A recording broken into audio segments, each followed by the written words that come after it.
Hello everyone! Nandito po tayo ngayon sa Odaiba, Tokyo, Uedo, Onsen Monogatari. So ito po yung mga drums, tinatawag po ito in Japanese taiko. They are a broad range of Japanese percussion instruments. So itong term na po ay we can call this taiko. It refers to any kind of drums. So tingnan nyo naman, talagang they are playing so many kinds of different kinds of sound. At makikita po ito usually sa mga ano po, yung mga matsuri or yung mga festival. But this one, it's like a show. So marami po silang mga kinds of music at minsan sumasayaw din po sila.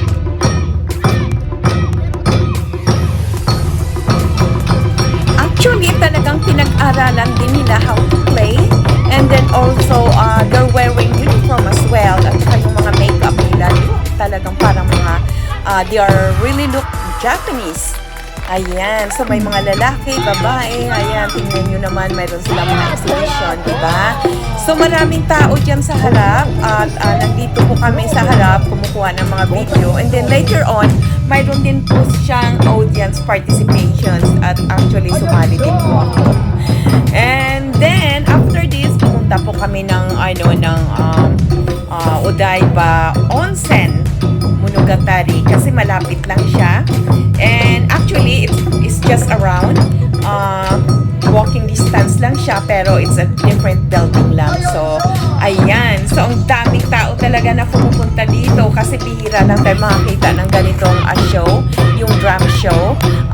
Of course, pag yung may mga season, like yung mga cherry blossom, minsan mayroon din pong sumasayaw na ganyan sa entrance, talagang Japanese style. Okay, so just stay tuned, friends and guys.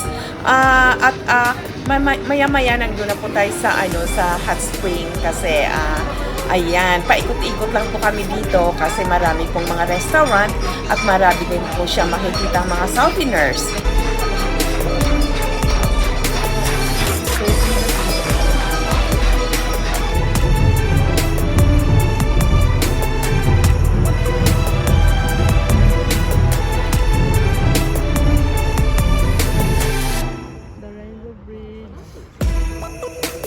Well guys, nandito na po tayo sa hot spring. So ayan, yung outside ng hot spring, yung sa veranda niya, ayan makikita siya, yung Yokohama Rainbow Bridge. At yung ayan, yung mga views, napakaganda ng view sa gabi kasi iba't ibang ilaw yung makikita. So ito lang po, outside ng lang po ito ng onsen.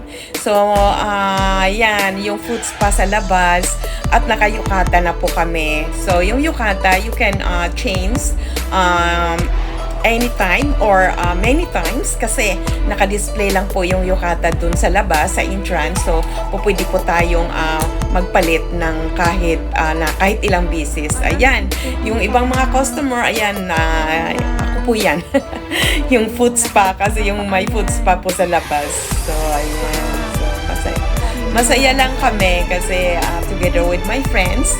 At napakaganda talaga, napaka-relaxing ng views niya sa labas. At yung onsen naman po, makikita din po yung sa labas na yan. Oh, see? So, ayan po ako. Paikot-ikot lang dito sa labas. At ito po yung pinaka-view niya, napakaganda. So, ayan yung yukata. Actually, nakadalawang bis na po ako niyan. Mag-hot spring, and then after that mag-hot spring ng an hour, and then paglabas mo, pwede ka naman magpalit ng ibang yukata.